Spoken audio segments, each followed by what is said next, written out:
All right, so Reed, the name of this video podcast series is Golf IQ, and that's exactly what we're going to talk about today, is how to raise your golf IQ before the meat of the season.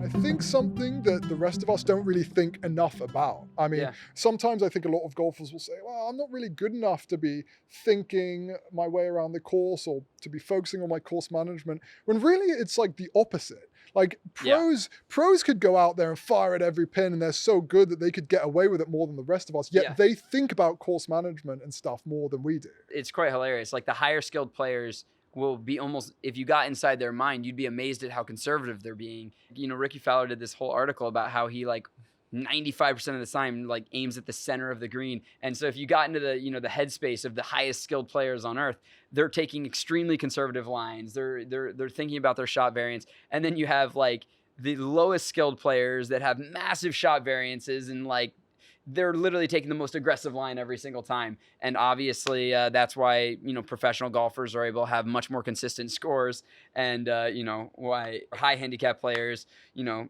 go nuts with this golf game. Absolutely. So one thing that pros talk about a lot along these lines is their misses. They're like obsessed with them, and for good reasons, right? Like they're trying to make sure that they understand that one miss that's going to pop up every now and again, which could cost them hundreds of thousands of dollars in the wrong situation. Right, and I think that's a lesson the rest of us can learn too, that you're not going to be able to eliminate all these misses from your games, but you need to know like what your big miss is, right? Especially off the tee.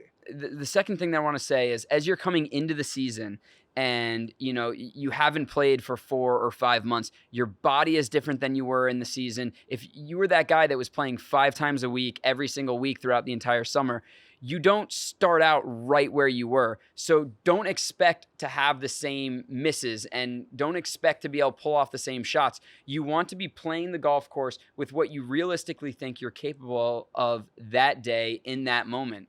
And then it will be an evolution as you start to practice more, as you start to, you know, sharpen up coming into the season. Then you can start to maybe be a little bit less conservative, fire at a few more pins, hit a few more drivers, that sort of thing. Well, I think in practice, what this means is that when you're on the range before your round, just try to get a handle on what the golf ball's doing that day. And it may sound weird, but some days you could be riding with a 20-yard kind of slice. Other times you could be riding with like a straighter shot or a draw. It's probably going to change around like from day to day if you're sort of just like an average or amateur golfer like the rest of us.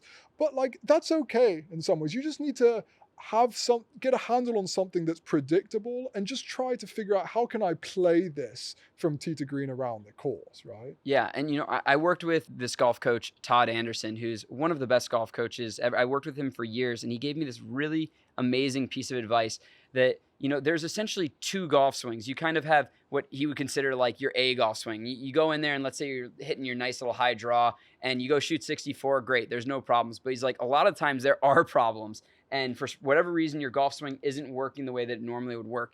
You need to have a shot that you can move to. So, you know, if you're an amateur, let's say you normally hit a nice little fade and it's not really working, but when you kind of like hit like a little trap draw, it's working.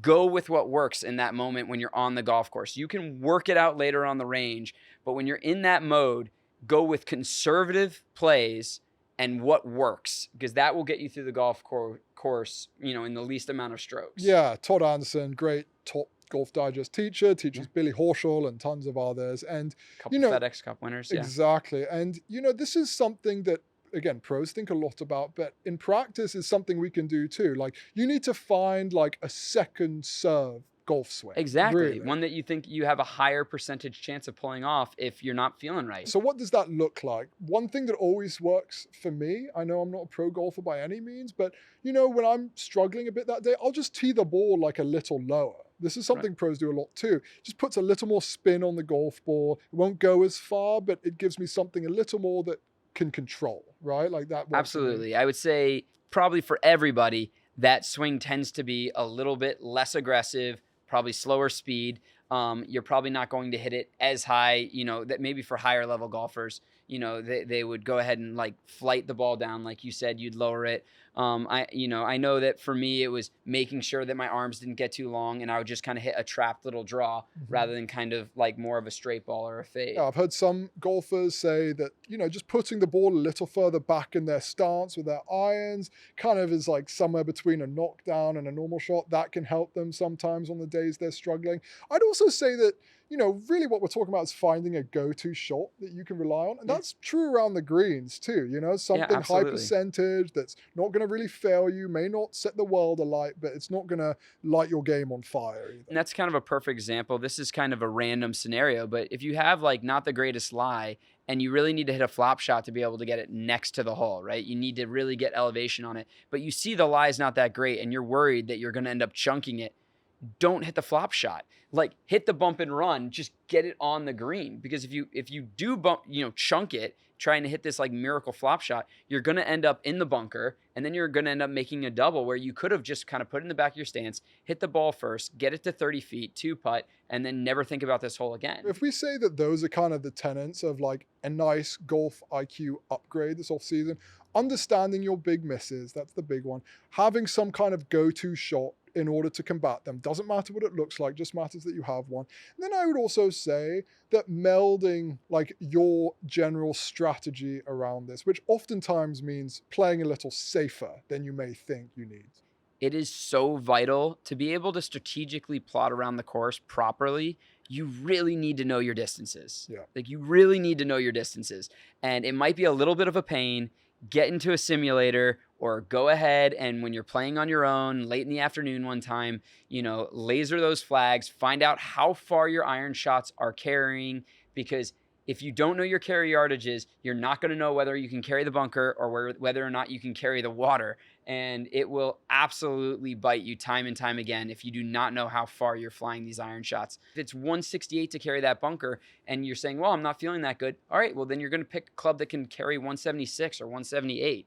It's very important. It's such an easy upgrade to make to your game for sure. And like, I think you mentioned it there too, that once you start getting a better handle on your yardages, then start, understanding how to plod your way around the golf course. And often what you'll find is that you should be trying to chase the middle of greens a whole lot more than you should be trying to aim at pins. Yes. And if nothing else, you should be trying to chase the spots around the greens that won't leave you short-sided. Yeah. That's a really important key. And then you would think that we would tell you that you should go ahead and like hit irons off the tee, but that's not actually always the case. Yeah. Distance absolutely helps you play better golf.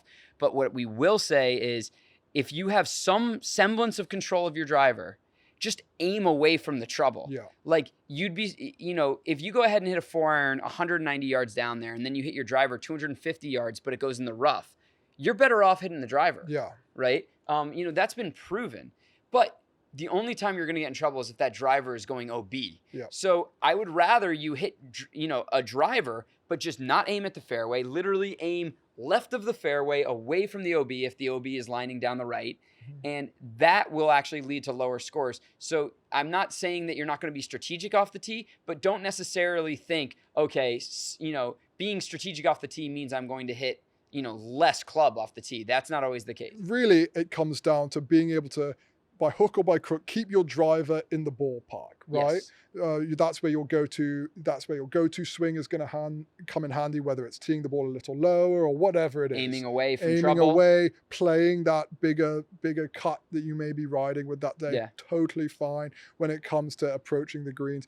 Aiming away from the pin, more towards the middle, clubbing up. These are basic tenets that if you start implementing them, it will just make your life so much easier and your score's probably a little lower too.